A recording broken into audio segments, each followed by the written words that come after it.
There's a manifestation technique that sounds almost too simple to take seriously. You write. That's it. You write your reality down in a specific way, with a specific structure. And over time, the thing you wrote starts becoming the thing you live. It's called scripting. And most people who try it do it completely wrong. They write a wish list. Nothing happens, and they decide it doesn't work. But scripting isn't a wish list.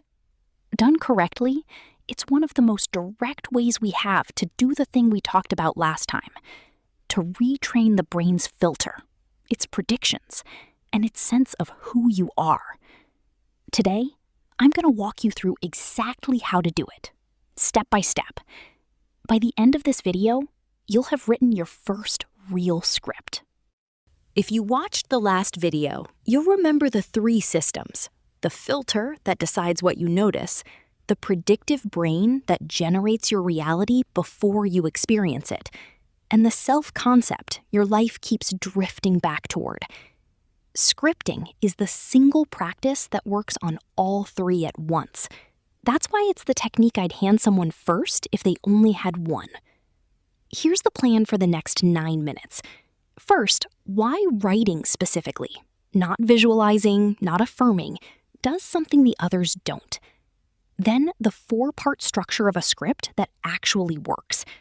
Then we write one together, line by line. And finally, the mistakes that quietly kill most people's results. You'll want something to write with before we're done. Not yet, I'll tell you when. Let's start with why the pen matters. Visualization happens in the mind. Affirmation happens in the voice. Both are powerful, but both are also fast, slippery, and easy to do on autopilot. You can affirm something 100 times while your attention is somewhere else entirely. Writing is different. Writing is slow on purpose. When you write something by hand, you engage a process researchers call the generation effect. Information you produce yourself is encoded more deeply than information you simply consume. Your brain treats what you write with more weight than what you merely think. There's more. Handwriting is slow enough that your mind has to stay with each word. You cannot rush it the way you can rush a thought. That enforced slowness is the entire point. It holds your attention on the desired reality long enough for the brain's filter to register it as important. Remember from last time, the filter surfaces what it believes is relevant. Writing is one of the clearest ways to tell it what's relevant. And there's a third thing, the one that matters most. When you write in the right tense, and we'll get to exactly what that means, you're not describing a future you want. You're rehearsing a present you already live. To the predictive brain, repeated rehearsal is data. Enough of it, and the brain stops bracing against the reality you want and starts predicting it. So writing isn't journaling about your dreams. It's a precision instrument. The structure is what makes it precise. Let's build it. Every effective script has 4 parts. Skip one, and the whole thing weakens. Here they are, in order. Part 1, the tense. This is the one rule that matters more than all the others combined. You do not write what you want. You do not write what you will have. You write from inside the reality, in present tense, as something already true. Not, I want to feel financially secure. Not, I will be financially secure. But, I am sitting at my desk, and the quiet I feel about money is the most ordinary thing in the world to me now. Future tense tells your brain the thing is not here yet, which keeps it not here. Present tense tells your brain this is simply reality, and the brain begins doing what it always does, filtering, predicting, and behaving to make your inner state match your outer life. The tense is the technique. Everything else is support. Part 2, sensory detail. A vague script programs a vague filter. We covered why in the last video. So you do not write, "I have a beautiful home." You write the morning light on a specific wall, the sound the floor makes, the particular mug in your hand. Specificity isn't decoration, it's the instruction. The more sensory the script, the sharper the signal to the system that decides what you notice in the real world. Part 3. The emotion. Specifically, the settled emotion. Here's where most people go wrong. They write the spike, the elation of getting the thing. But the brain doesn't reorganize around peak moments. It reorganizes around baselines. So don't write the fireworks. Write the calm after. Not, "I'm screaming with joy that the money came," but "it's normal now. I barely think about it. The relief has become quiet." You're not rehearsing the moment of arrival. You're rehearsing the ordinariness of already having. Part 4. Evidence and action. The final part anchors the script to reality so it doesn't float off into fantasy. You include 1 or 2 pieces of small, believable evidence, and crucially, one thing you did. I sent the message. I made the decision. I said no to the thing that didn't fit. This last part matters more than it looks. It quietly tells your self-concept. This isn't something that happened to a lucky person. This is something a person like me does. That's the bridge from writing to identity. Now we write one together. Get your pen and paper now. Actually, pause if you need to. This works far better if your hand moves than if you just listen. We'll build one script using all 4 parts.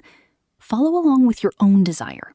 I'll use a general one so the structure is clear and you fill in your specifics. Start with a date. Write an actual date, a few months out, at the top of the page. This isn't decoration. It gives the predictive brain a when.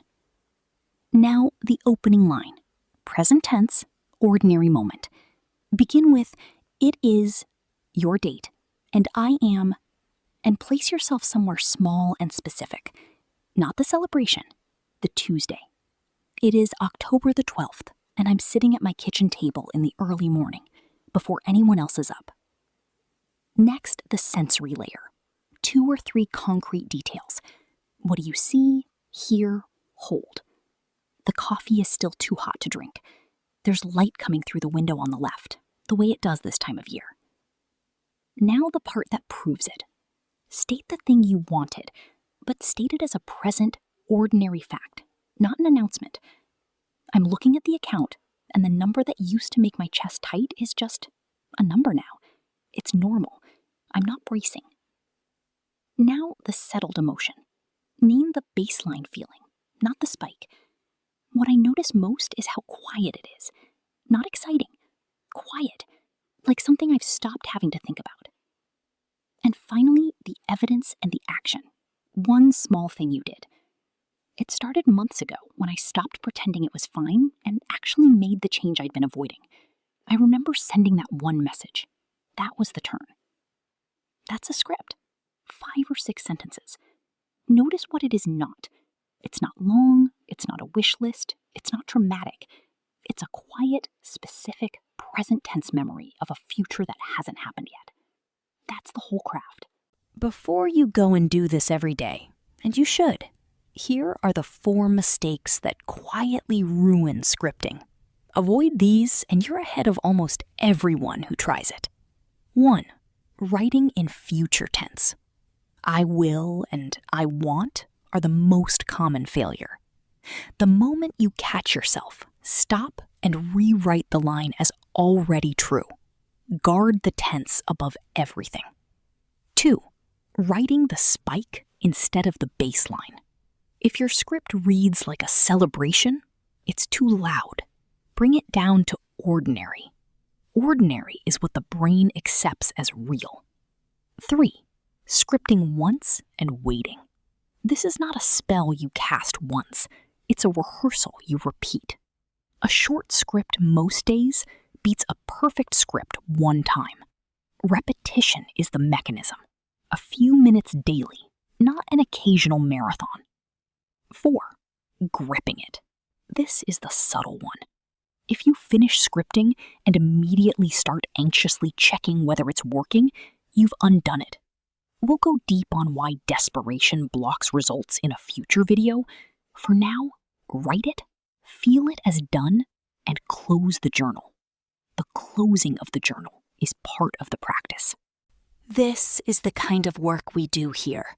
Not magic words, not wishing harder. A specific, repeatable practice with a real mechanism underneath it. The same 3 systems approached with a pen.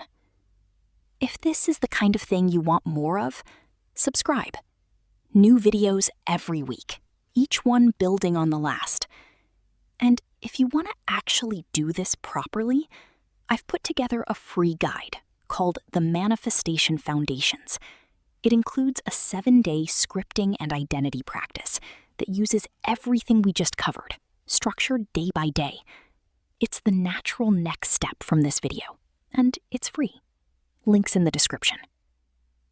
Write the quiet version. Repeat it. Close the journal. I'll see you in the next one.